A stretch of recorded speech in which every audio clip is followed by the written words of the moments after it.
Where's Stuhal, min friend, and welcome to another video. In this video, I would like to very briefly and simplistically explain why The Lord of the Rings on Prime, being made in 2020 and 2021, cannot honor Professor Tolkien as it should.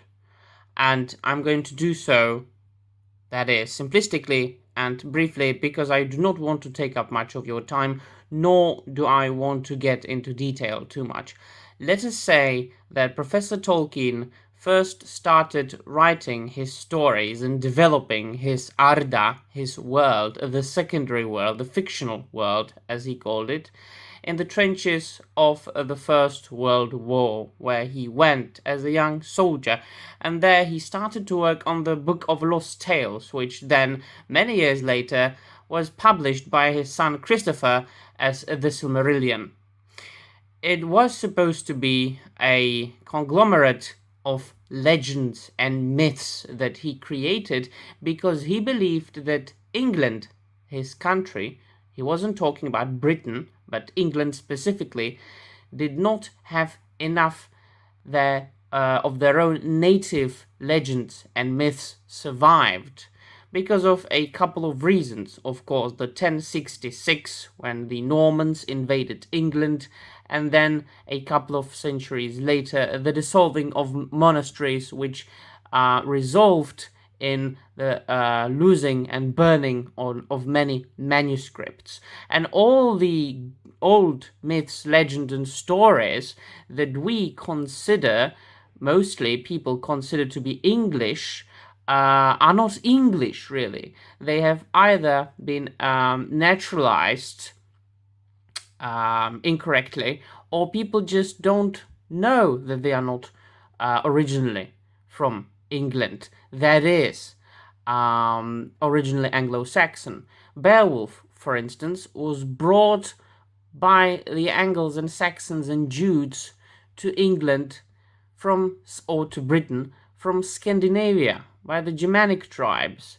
So if we go back, it's really Danish or Swedish. And King Arthur, for example, is of course Welsh/French, right? As far as Robin Hood goes, it's not really English. Once again, these are mainly Norman French and French ballads that then were translated into the English language. So Tolkien decided to write stories for his own country. And there is one more important thing, one more important aspect. Tolkien was first and foremost a linguist.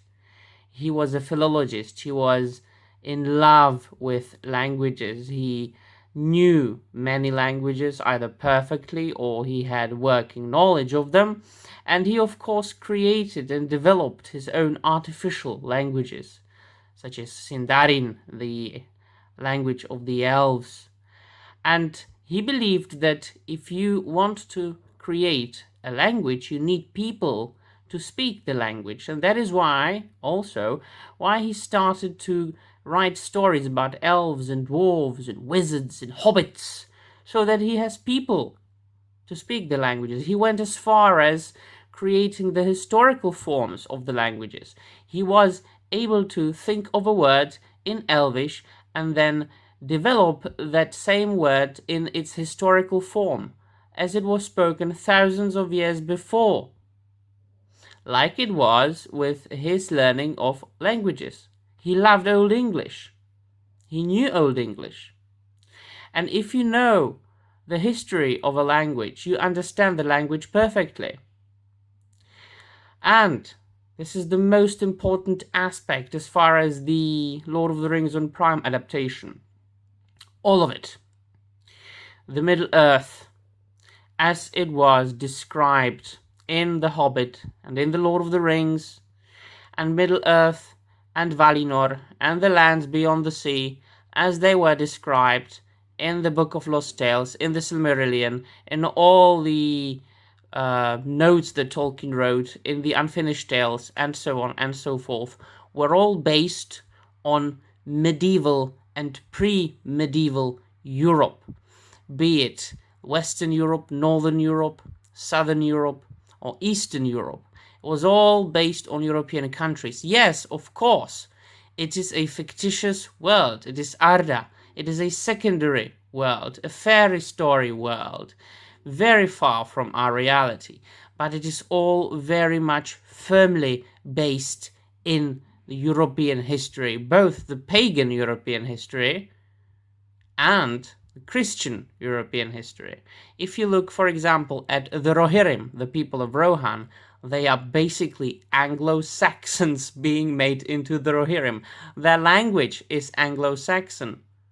The runes as used by the dwarves in the book Hobbit are Anglo-Saxon runes. Only in The Lord of the Rings, Tolkien developed his own runic system called Kirth or Angerthas that he used in the mines of Moria and so on and so forth. So, why can't The Lord of the Rings on Prime work in 2021? Because in 2021, the filmmakers and the showrunners are not focusing on honoring the good old traditional values. They are not focusing chiefly and mainly on storytelling, good stories, and being faithful to the original material. We have quotas, or they have quotas. They have laws. They have rules that make them include different groups, different minorities, different sorts of people into their films and into their TV shows. And let me assure you that people who looked certain way did not live in Europe in the Middle Ages or even before that. It is the same case with The Witcher on Netflix. The Witcher, as being written by the Polish author Andrzej Sapkowski, was set in basically what was based on the medieval Central and Eastern Europe, Poland, or the Czech lands, the Bohemia, the Germany, and so on and so forth. People who come from Africa were not living here. I'm sorry, but I'm not sorry. These are the facts.